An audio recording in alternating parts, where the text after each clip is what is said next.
couple stories I think I'd love to share with you about people who have been giving us quilts. We had a quilt group in Utah who met once a month and made quilts for charity. And they decided as a group that they wanted to make us 100 quilts.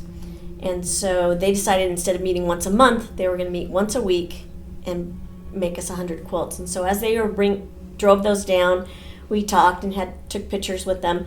And this woman, a grandma lady, probably in her 80s, she tapped me on the shoulder and she says, I want to talk to you. And so we walked over to the side and she said, see those ladies there? And I said, yeah. She goes, once a month they would come to my door, they'd knock on my door and they'd say, you need to come to quilting class with us. And she says, I'm a recent widow and I know that they were just trying to be kind. She says, I don't like to sew and I don't like to quilt, but I would go with them.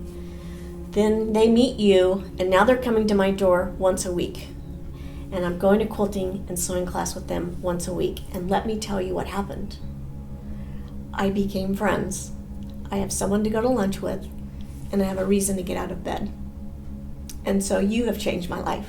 Who saw, we were on the news, and he saw it on the news. He was not a quilter. His wife was not a quilter. And he decided that he wanted to donate 100 quilts. And he knew someone that lived about 6 hours away from him that was a quilter. And so he contacted her and he said, I want to pay you a few $1,000s to make 100 quilts for me to donate to this charity.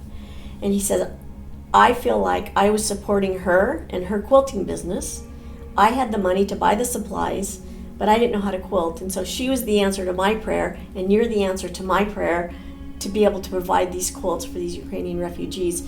He also told me, I'll have them to you in 2 weeks. And I said, thank you very much. And after I hung up the phone, I said, yeah, he has no idea how long it's going to take to make 100 quilts. 2 weeks later, he called me. He had drove the 6 hours to pick up these quilts that this lady had made. He realized how many there were. He then had to rent a trailer, picked up these quilts, drove them to my house, and not only did he do the 100, several other women donated, he brought 200 items, 200 quilts.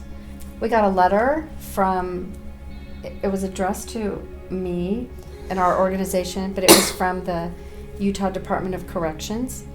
It was from an inmate who led a craft group in the prison. He had been incarcerated for a number of years, and he asked if his group could help, and they crocheted.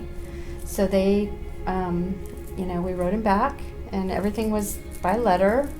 Things were crossed out, just like you expect from a prison. But he and his group crocheted baby blankets, and I don't know how many they donated. Stuffed animals. Animals. Over 150. Yeah, and 2 corrections officers showed up on Gina's porch one day with all of these things that inmates had made for Ukrainian refugees, and also a check for $30, which was from this man who had initially contacted us.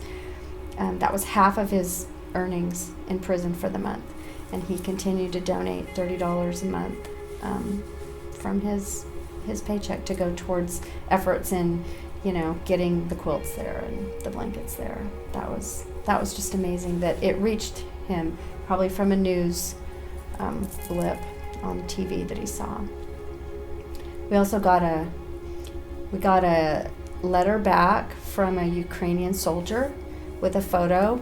He's laying in his bunker with his hot pink and white quilt behind his head, and it was a couple pages, this email from him, and he said that his unit had received a stack of quilts, and so every soldier got a quilt, and that what a comfort that was to them. This was in the winter, they were cold, and it was not only a physical comfort, but just the support and care and love that they felt from the American people that had made these quilts just boosted their morale, and that was really touching for us. We knew that some of our quilts were getting into Ukraine through some channels, but that was really cool. We feel like we have been blessed. We've also been prompted and guided in a spiritual sense to do some of the things that we've done.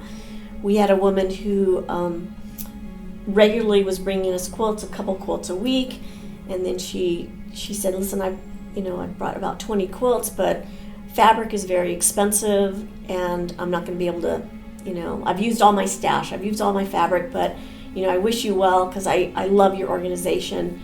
And she says, but I just can't afford on my budget to buy more fabric. And I gave her a hug and I told her thank you. The next day, on my porch, 5 boxes of fabric. We did not ask anybody for fabric. Just someone donated 5 boxes of fabric, and I called her up and I said, I don't think you're done yet.